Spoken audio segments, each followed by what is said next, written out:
Hi, everyone. How are you? Are you having fun?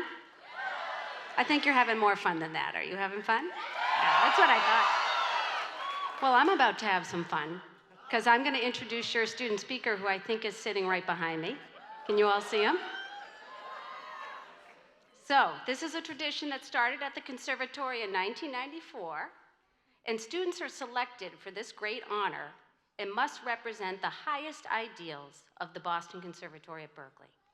Academic and artistic integrity, a passionate commitment to their art and to the process of creating it, and service to the conservatory and to the greater community.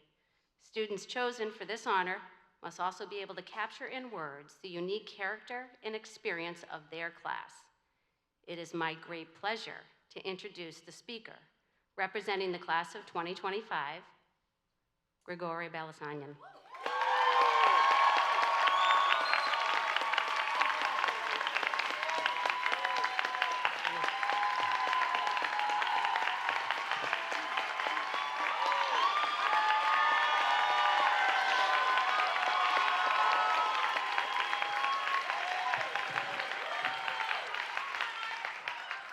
Good afternoon, everyone. That was loud. Sorry. Wow.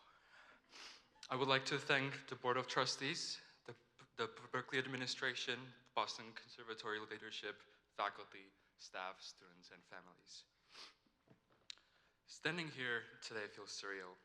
In 2020, I arrived in the United States a day after the war in Armenia came to a ceasefire, barely speaking English, in the middle of a global pandemic.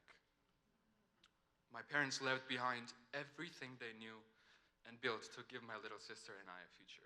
And today, I stand before you not just as a composer, but as proof that sacrifice, resilience, and the power of music can shape a life.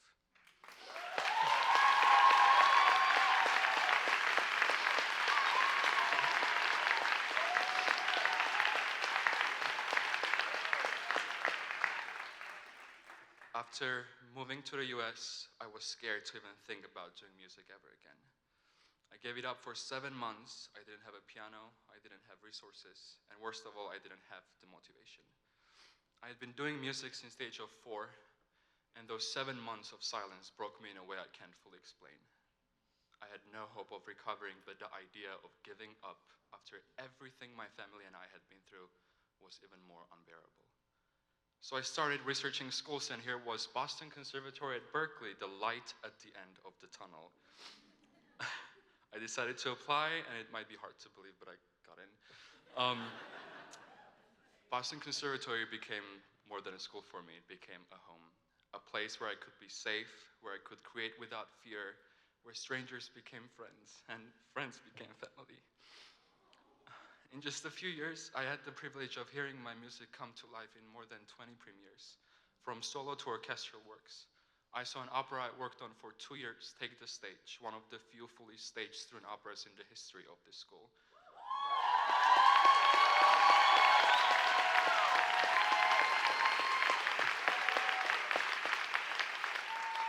And I proudly served as the music division representative and then as the vice president of the conservatory in the Student Government Association. I've had the honor of showcasing my music and my peers and representing the Boston Conservatory at Berklee at Carnegie Hall in 2024.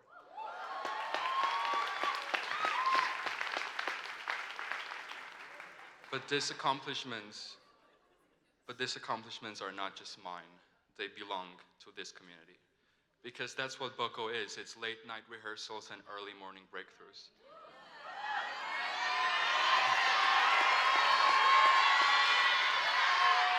It's recording sessions that go from 12 to 6 a.m. and then the pleasure of going to the freshly opened Dunkin' Donuts down the street. It's learning from our professors and each other. It's the moment of doubt, the moment of triumph, and everything in between. It's a place where we dare to dream, where we challenge ourselves, where we grow together, not just as artists, but as people. And of course, it's also a place where some professors could not get rid of me. So I would like to take a moment to say sorry to Misha Salkin-Pearl and Matthew Marset, and many other within the administration and faculty for bugging you in your offices almost every day about little things. But I guess you will have to deal with me for another 2 years, since a few days ago I officially committed to the Masters in Music in Choral Conducting program. And I'm absolutely honored to continue my studies under the amazing Dr. Steve Spinelli. I want to take a moment to thank the people, this is the part, who have made everything possible for me, my family.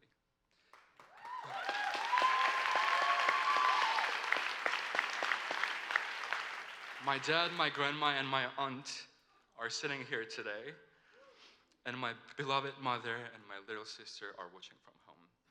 Your love, strength, and endless support have shaped every step of my journey, and I carry you with me in everything I do. I wouldn't be here without you, and I'm so lucky to be your kid. And I have to give a special shout out to my 10-year-old sister, who, just so everyone knows, is a total art prodigy. She's going to be a world-famous artist one day, and we already have big plans. We're going to open the Balasanyan studios together. She will create the cartoons, I will write the music for them, and I'm sure the friends and colleagues I've made during my time at Boko will give me a great quality recording. So world, get ready. But beyond all the personal moments and milestones, there is something much greater at work here. The power of the performing arts to bring people together.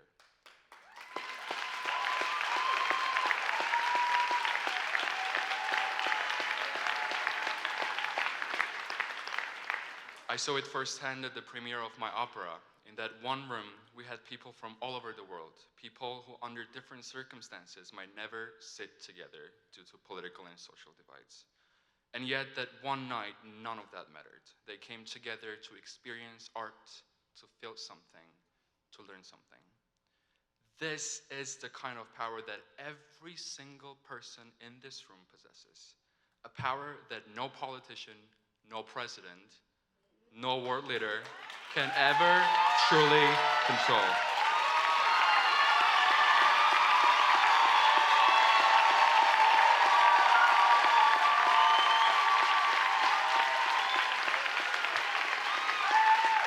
Because where words fail, art speaks. Where divisions grow, art heals, and as artists, we don't just create, we bridge, we connect, we change perspective. We have the stage.